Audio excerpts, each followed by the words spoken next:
এই যে এটা হচ্ছে আমার ইউপিএস, এটা হচ্ছে সার্কিট। সুন্দরভাবে যদি কেটে দেই তাহলে দেখা যাচ্ছে যে বাতাসটা সুন্দরভাবে বের হইতে পারবে, আমি লং টাইম হচ্ছে এটা চালাইতে পারবো। আসসালামু আলাইকুম। আমার কম্পিউটারের ইউপিএসে একটা কুলিং ফ্যান লাগানো ছিল, তো এটা কেন খুলে আবার পুনরায় লাগালাম এবং কিভাবে লাগালাম, কেন এটা লাগাতে হইলো, তো স্টেপ বাই স্টেপ পুরো ভিডিওটা দেখেন তাহলে মানে পুরো বিষয়টা বুঝতে পারবেন। তো প্রথমে হচ্ছে আমি যেটা করব, ব্যাটারি থেকে হচ্ছে আবার ইউপিএসটা ডিসকানেক্ট করে নিব। এই যে আমি আমার কম্পিউটারের ইউপিএসের তার দুইটা হচ্ছে খুলে নিয়েছি। এখন আমি ইউপিএস হচ্ছে খুলবো। এই যে আমি দুই দিকের স্ক্রু খুলে নিয়েছি আপনাদের দেখার সুবিধার্থে। এখন হচ্ছে আমি এটা খুলবো। এই যে এটা হচ্ছে আমার ইউপিএস, এটা হচ্ছে সার্কিট। এটাতে টোটাল প্রায় 60টার মতো মসফেট আছে। এই যে এটা হচ্ছে ব্যাটারির তার জয়নিং এর, আর এটা হচ্ছে সেই মানে কপারের ট্রান্সফরমার। এই যে দেখেন এই হচ্ছে অবস্থা। এখন আমি দেখাবো কিভাবে আমি কুলিং ফ্যানটা লাগাই। এখন আমি কুলিং ফ্যানটা খুলে এই মানে তার কাটার মাধ্যমে আমি হচ্ছে সুন্দর করে একটা গোল শেপের করে আমি এটা সুন্দর করে আস্তে আস্তে কেটে নিব। এটা অনেক সময়ের ব্যাপার, এটার জন্য আমি আপনাদের দেখাচ্ছি না, তো আমি একদম কেটে রেডি করে আপনাদেরকে দেখাচ্ছি।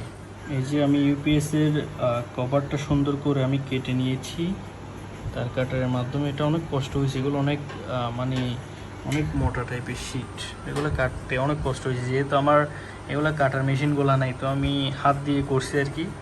অনেক কষ্ট হয়েছে। যারা করবেন অবশ্যই সাবধানতা অবলম্বন করবেন, নাইলে হচ্ছে আবার হাতটা তো কেটে যেতে পারে।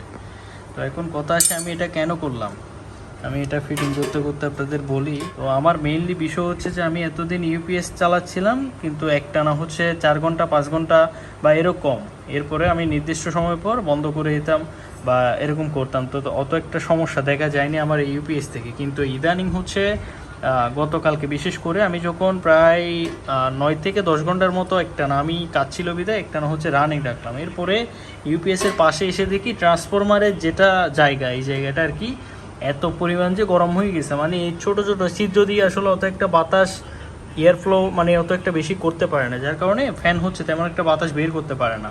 তো এটার জন্য আমি সিদ্ধান্ত নিলাম এটা হচ্ছে সুন্দরভাবে যদি কেটে দিই তাহলে দেখা যাচ্ছে যে বাতাসটা সুন্দরভাবে বের হইতে পারবে, আমি লং টাইম হচ্ছে এটা চালাইতে পারবো। তো এটা সুবিধার্থে আমি এটা করা আর কি। আপনাদের এরকম যদি ছিদ্র করতে পারেন তাহলে সবচেয়ে ভালো। প্লাস্টিক বোর্ডে যেমন তেমন করা যায়, কিন্তু স্টিল বোর্ডে একটু কষ্ট করে আর কি, এ হচ্ছে বিষয়। এখন আমি এটা ফিটিং করব স্ক্রু দিয়ে। এই যে এখানে একটা আছে, এটা দিয়ে আমি সুন্দর করে এটা ফিটিং করব।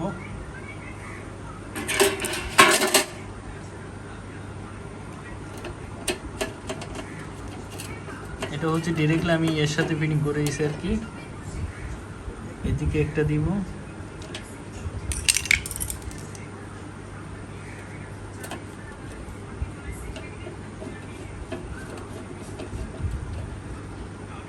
এই যে আমি এখন সুন্দর করে এটা হচ্ছে ফিটিং করে নিলাম। আপনাদের যদি ভিতরে দেখাই, এখন মোটামুটি মানে বাতাস ভালোভাবে বের হইতে পারবে এখান থেকে অনেক সুন্দরভাবে, কোনো ইয়ে হবে না এখন আর।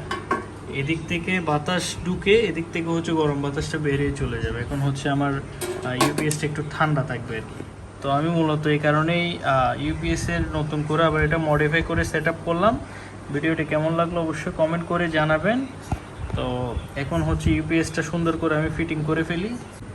এই যে আমি কুলিং ফ্যানটা একদম সুন্দর করে সেটিং করে নিয়েছি। আপনাদের যদি দেখাই, এই যে দেখেন এখন কিন্তু এয়ার ফ্লোটা অনেক সুন্দরভাবে হবে।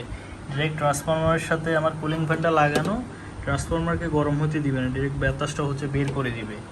তো আজকের ভিডিও হচ্ছে এতটুকুই, কিভাবে আমি মডিফাই করে পুরাতন কুলিং ফ্যানকে আবার মানে ইয়ে করে লাগাইলাম এটা আপনাদেরকে দেখালাম। অবশ্যই আপনারা সতর্কতা অবলম্বন করবেন। ভিডিওটি কেমন লাগলো অবশ্যই কমেন্ট করে জানাবেন। এরকম নিত্য নতুন ভিডিও পেতে আমার টেক অ্যান্ড পাওয়ার বিডি পেজটি ফলো করে পাশেই থাকবেন। আসসালামু আলাইকুম।